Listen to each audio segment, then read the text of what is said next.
We all face challenges, right? Some are huge, some are small, and some just pop up out of nowhere. But what if? What if we could face them not with dread, but with a solid strategy? Well, that's what we're going to do today. We're diving deep into a powerful way of thinking, pulled from both ancient and modern military wisdom. It's a warrior's philosophy for overcoming pretty much any adversity life decides to throw your way. Now, when you hear Sun Tzu, you're probably thinking about epic battles. But let's reframe this for our own lives. The enemy here isn't a person. It's whatever challenge you're staring down. Could be a tough project at work, a personal setback, you name it. And what this quote really tells us is that winning isn't about brute force. Nope, it's about strategy, preparation, and being smarter than your problem.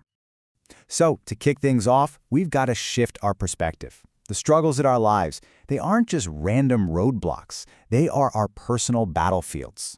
This first section is all about embracing that idea, understanding that adversity is just part of the deal and it's something we absolutely can and should prepare for. Thinking of your life as a campaign, that changes everything, doesn't it? It means you're no longer just reacting to stuff that happens. You're planning, you're strategizing, you're the one in command. And look, this isn't some philosophy that's only for soldiers. It's a mindset for anyone who wants to grab the reins and actively shape their own destiny, especially when things get tough. But here's the thing. Before you can even think about strategy, you've got to know who you are. What do you really stand for? See, a true warrior isn't defined by their weapon, but by their internal code. And that code, that's the foundation for everything else we're going to build. This idea of a warrior culture isn't just for military units. We can build one for ourselves. Let's break it down. Your shared identity, that's your core sense of self, who you are at your center. Your code of conduct, those are your personal values, the rules you live by. Your group is your support system, your family, your friends, your mentors. And the tools? Well, that's all the unique knowledge and skills you bring to the fight. And these are the pillars of that code. They're drawn straight from military creeds, but they apply to all of us. First, purpose. What's your why? What's the reason you get up and keep going? Honesty. That's about being real with yourself about the challenge ahead. Loyalty. That's about knowing you can lean on your people and that they can lean on you. And discipline? Man, that's the engine. It's mastering yourself so you can master your mission. This line from the U.S. Army Ranger Creed, it's just incredibly powerful. It's about an absolute, unshakable commitment. It means you don't give up on your goals, and you sure as heck don't give up on the people who are in the trenches with you.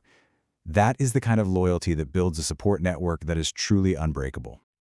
Okay, so once you have that internal code locked in, you have a solid foundation. Now we can start building our strategy. This section is all about making the shift from our values, who we are, to our intellect, how we think and how we plan. And for that, we're going to turn back to the master himself, Sun Tzu.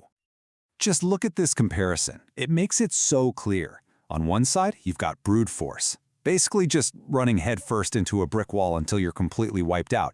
But on the other side, you've got smart strategy. Instead of a direct fight, you find the problem's weak spots. Instead of wearing yourself down, you move faster. You use knowledge as your #1 weapon. This is how you win without burning yourself out. Now, this might look a little intense, but stick with me, because this framework from the U.S. Army is a game changer. Let's make it real. Say your goal is to start a business. Step 1, receive mission. Clearly define what success looks like. 2, warning order. Tell your family or key friends what you're up to.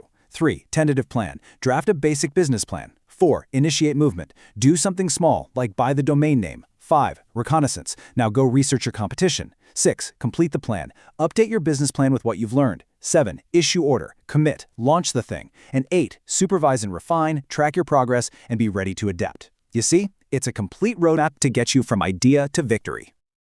And this is the key takeaway from that whole process.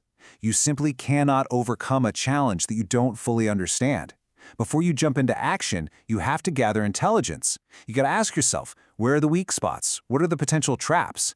This deep dive, this analysis, it's not procrastination. It is the absolute foundation of a winning strategy. All right, we've gone from code to plan, now it's time to act. This is where the rubber meets the road, where your plan meets reality. This is all about execution, keeping your cool, and that crucial skill of resilience when the pressure is really on. This is the million-dollar question, isn't it? When stress is through the roof and the stakes are high, how do you keep a clear head? Well, military and law enforcement pros train for this exact thing constantly. and we can actually borrow their techniques. These principles from crisis negotiation are pure gold for everyday life. Seriously, the next time you feel overwhelmed, just think about this list. Are my emotions getting the best of me? Am I rushing into a decision? Am I stuck thinking there's only one solution? The key is to stay flexible, get creative, and stay in control of yourself, even when you can't control the situation. This is so fascinating. This table shows us exactly how our bodies react to stress. In that charging zone, you're ready for physical action, but your higher-level thinking kind of shuts down. Push it too far, you end up in the panic zone, where you might just freeze. Our strategic goal is to live in that ready zone, to be alert, focused, and in control. Things like deep breathing can actually help you manage your physical state and stay in that optimal zone when it counts. And this is the secret to staying in that ready zone. Resilience isn't something you're just born with. It's a skill you build, like a muscle. The military runs drills over and over to prepare for chaos. We can do the same thing. Mentally rehearse that difficult conversation. Practice that big presentation until it's second nature. You have to build your resilience before you're in the thick of it. So we've covered your code, your strategy, and your resilience. Now it's time to bring it all home. To bring all these pieces together for the final mission. Your ultimate commitment to your purpose. This final line from the Ranger Creed, it's the ultimate metaphor for personal commitment. It's not really about being alone. It's about having such a deep, powerful belief in your mission, in your purpose, that you will see it through no matter what obstacles get in your way.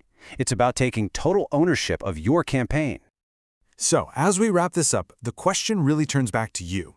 With this philosophy of code, strategy, and resilience in your toolkit, what's your objective? What is your mission in the great campaign of your life?